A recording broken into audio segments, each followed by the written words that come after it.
Il y a des téléphones qui font toute la différence et celui-là c'est le cas. CMF2 Pro. Le CMF2 Pro, c'est un téléphone de la marque Nothing. C'est un produit qui est beaucoup moins cher. 259 €. 259 €, vous avez un smartphone qui est coolé. Les smartphones se ressemblent tous. Celui-là est vraiment différent. Il a un look à part. Il a, regardez ça là. Regardez ça. Vous avez un contour au niveau du bloc photo en aluminium. Vous avez des vis, regardez. Des vis là en acier inoxydable. Alors vous me direz, ça sert à quoi d'avoir des vis apparentes sur un smartphone? Eh bien ça sert à pouvoir changer le dos de votre smartphone. Vous avez en plus une molette là, regardez, qu'on peut dévisser pour rajouter une bandoulière. Vous pouvez donc l'avoir en bandoulière comme ça tranquillement pour le sécuriser. Bref, c'est un smartphone très différent, très beau, très fin. Il fait à peine 7,8 mm d'épaisseur, léger, 185 grammes. J'adore le design parce que c'est très à part. Ce que fait Nothing en règle générale, j'aime beaucoup. C'est très à part, très atypique. À 259 €, vous avez un smartphone qui ressemble à aucun autre, qui est super élégant, qui est disponible comme ça, vous voyez, dans cette couleur orange. Il est également en light green, en noir et en blanc. Personnellement, j'adore. Bon, après, à 259 €, vous en avez pour votre argent. Vous n'êtes pas volé. Regardez, vous avez un grand écran de 6,67 pouces à l'avant. C'est une dalle à molette, taux de rafraîchissement de 120 Hz. C'est pas du LTPO, donc c'est vous qui devez choisir dans vos paramètres. Mais bon, c'est quand même du 120 Hz, résolution Full HD. Bon, bref, la fiche technique est solide et sur le papier, en tout cas, c'est bien. Et moi, je l'ai. Alors, regardez, là, j'ai les lunettes de soleil parce qu'il y a un soleil dans ma boule. Là, je vois bien l'écran, très honnêtement. En plein soleil, là, de l'autre côté,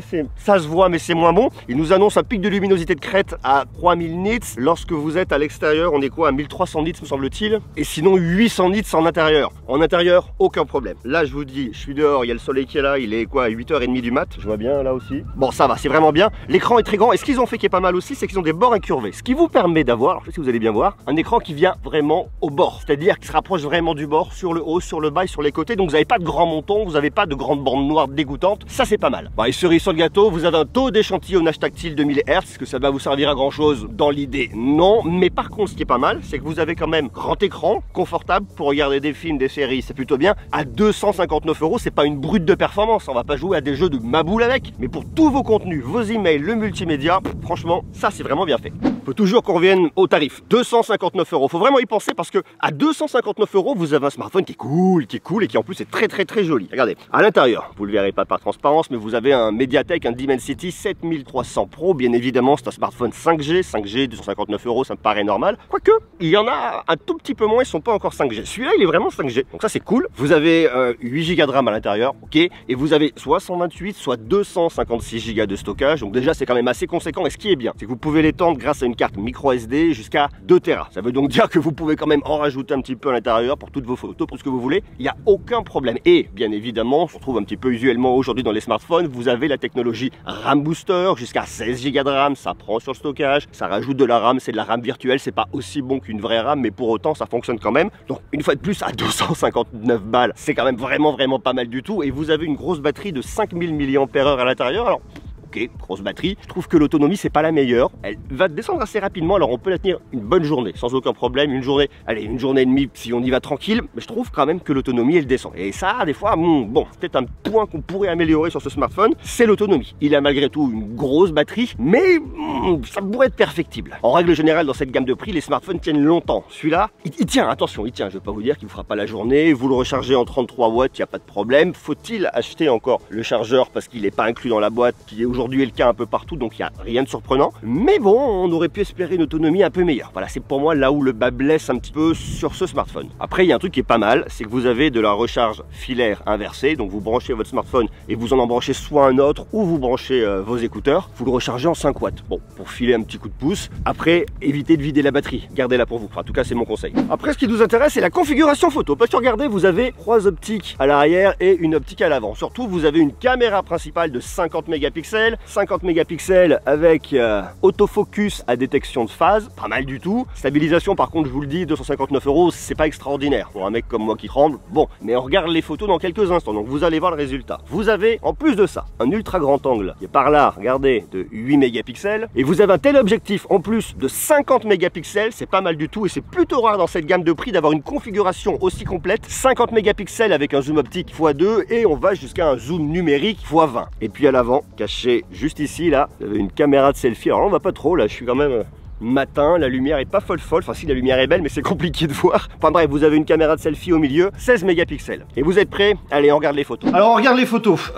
Sur le capteur grand angle, le résultat est quand même vachement intéressant parce que pour voir qu'on est sur un smartphone pas très cher, la qualité est là, la colorimétrie est maîtrisée, il y a quand même du détail, c'est plutôt juste. L'ultra grand angle est moins bon et vous allez le voir, de temps en temps ça fonctionne, des fois c'est un peu moins bon. Le téléobjectif x2, c'est bien des fois et pas tout le temps, et puis après on évite de se rapprocher plus, c'est plus compliqué, c'est moins bon. Voilà, la caméra de selfie par contre je la trouve vraiment pas mal, la gestion des lumières est bonne, les teintes de peau sont vraiment bonnes, respectées, très très bien. Et puis regardez, là on reprend sur le grand angle, l'ultra grand angle est plus saturé, c'est pas la même colorimétrie, mais bon, une fois de plus, vu le tarif du smartphone, surprend pas. On peut venir zoomer un peu, mais on évite de trop zoomer, tout de suite ça lisse, on sent qu'il y a un traitement avec une IA derrière qui est pas extraordinaire, mais dans l'ensemble, fait quand même des photos qui sont pas mal, grand angle, téléobjectif x2. On va aller pas forcément plus loin, mais dans l'ensemble c'est pas mal, on peut aussi se rapprocher comme ça pour avoir un peu de détails. Je le trouve pas mal, la luminosité n'est pas la meilleure, la colorimétrie n'est pas la meilleure, la netteté n'est pas la meilleure, il coûte 259 €, mais à 259 €, vous avez un smartphone qui vous permet de ramener quelques souvenirs photographiques lorsque vous allez avoir des vacances. Vous voyez, là, le grand angle, l'ultra grand angle,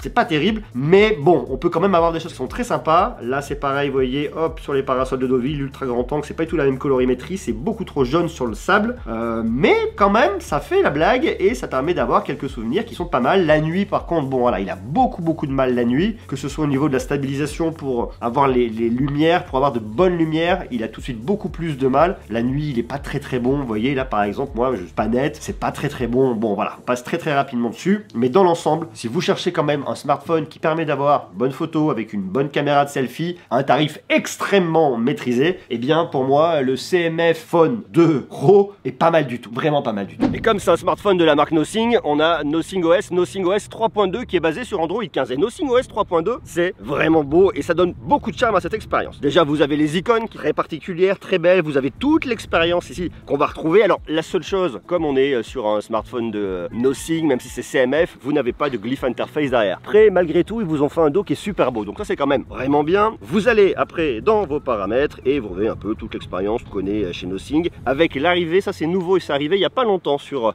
les Nothing Phone 3A, 3A Pro, c'est l'Essential Space. L'Essential Space qui est votre espace personnel dans lequel vous avez bien tout ce que vous voulez regrouper en un endroit. Par exemple ici, vous voyez, je suis à Trouville et je me dis, ben tiens, j'ai trouvé un truc marrant, une carte, une information, paf, j'appuie dessus, je l'enregistre. Je peux aussi enregistrer un audio. Ce que je fais, c'est que j'ai un bouton en fait qui est juste là, vous voyez. Ça c'est le bouton pour l'allumer, pour l'éteindre, et j'ai un autre bouton qui est juste à côté, c'est le bouton pour activer l'Essential Space et qui me permet bien d'enregistrer tout ce que je veux. Je sors de l'Essential Space, j'appuie une fois dessus, ça me fait une capture d'écran en fait. Je peux mettre une note juste en bas. Je vais marquer par exemple, bon allez, capture d'écran, ok, parce que là tout va bien simple. Je l'enregistre, elle est là. Après, je peux la retrouver dans mon Essential Space. Donc là, je vais dans l'Essential Space. Je trouve que c'est dur à dire, Essential Space, peut-être parce que je suis un francophone. Je peux les classer, je peux les mettre dans avoir. Là, vous voyez, j'ai capture d'écran qui est là, c'est donc mon souvenir. Je peux l'ajouter dans une collection, le classer en fait, si je veux mettre une collection vacances, une collection idées, une collection idées de Noël, idées d'anniversaire, je peux le mettre. Si je laisse mon doigt appuyer longtemps ici, je peux enregistrer une note audio. Donc là, je suis en train d'enregistrer une note vocale. Ben tiens, je suis à Trouville, je suis sur la plage, on est le matin, je trouve ça sympa. Voilà, donc là, paf, pareil, je la mets dans une collection. Je peux tout classer. En fait. Dès que je vois un truc qui me plaît, une idée, une note, de la musique également, vous voyez, si je suis par exemple musicien et que je veux aller enregistrer quelque chose, fredonner ou avoir un texte, une idée, je peux l'enregistrer directement. Et c'est ça qui est extrêmement intéressant parce que c'est d'une, bien pour les créatifs, donc quels qu'ils soient, c'est bien pour les personnes qui veulent noter des idées et les garder quelque part pour pouvoir les retrouver plus tard. Ça arrive, hein, je sais pas, vous par exemple, vous êtes sur Instagram, vous êtes sur internet, n'importe où, et vous voyez quelque chose qui retient votre attention, en fait une capture d'écran, vous le mettez quelque part et puis ça part dans les abysses de votre téléphone et vous l'oubliez. Bien là, vous l'oubliez plus. Là, c'est classé. Donc ça, c'est quand même vachement bien. Donc on a à la fois cette expérience de Nothing OS qui est très à part, qui est très jolie, avec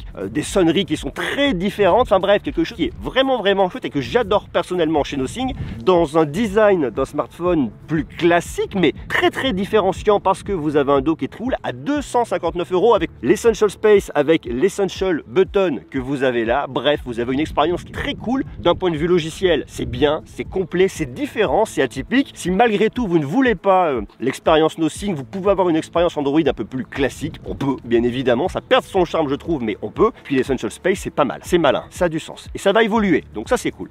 Bah, je vous parlais d'Essential Button, mais je déconne, en fait, je me suis trompé sur le nom, c'est l'Essential Key. Peut-être plus facile à dire que l'Essential Button. Bon, quoi qu'il en soit, votre smartphone est certifié résistant aux éclaboussures et aux poussières IP54, c'est assez classique. Vous avez pas mal d'accessoires qu'on peut avoir et que je trouve assez intéressant. Je vous ai parlé tout à l'heure de la petite bandoulière qu'on peut venir accrocher ici, donc ça c'est quand même cool. Vous pouvez avoir en plus un objectif fisheye qu'on va venir apposer sur son objectif principal, pourquoi pas. Vous avez également un portefeuille support, ça peut être rigolo mais je suis pas convaincu. Et vous avez une coque universelle, quelques petits accessoires un peu marrants qui permettent de créer un petit écosystème autour de ce produit là. Écosystème, mais il y a des écouteurs, ça c'est encore une autre histoire. Il a du Wi-Fi 6, du Bluetooth 5.3, du NFC avec Google Pay pour le paiement dématérialisé. Puis surtout il a 3 ans de mise à jour Android, donc là vous êtes en Android 15, vous montez jusqu'au 16, 17, 18, vous êtes tranquille et vous avez 6 ans de patch de sécurité. Alors je suis pas convaincu que ce smartphone à 259 € vous le gardiez 6 ans, mais si c'est le cas ou si vous voulez le passer à quelqu'un d'autre ou le revendre après, bah, vous pouvez, parce qu'il y a toujours 6 ans de sécurité et ça c'est quand même rassurant. Bon alors, pour résumer, ça soit dans le sabre, regardez là, pas mal, regardez comme c'est bien, je vous envoie un peu d'air iodé depuis la manche, très cool.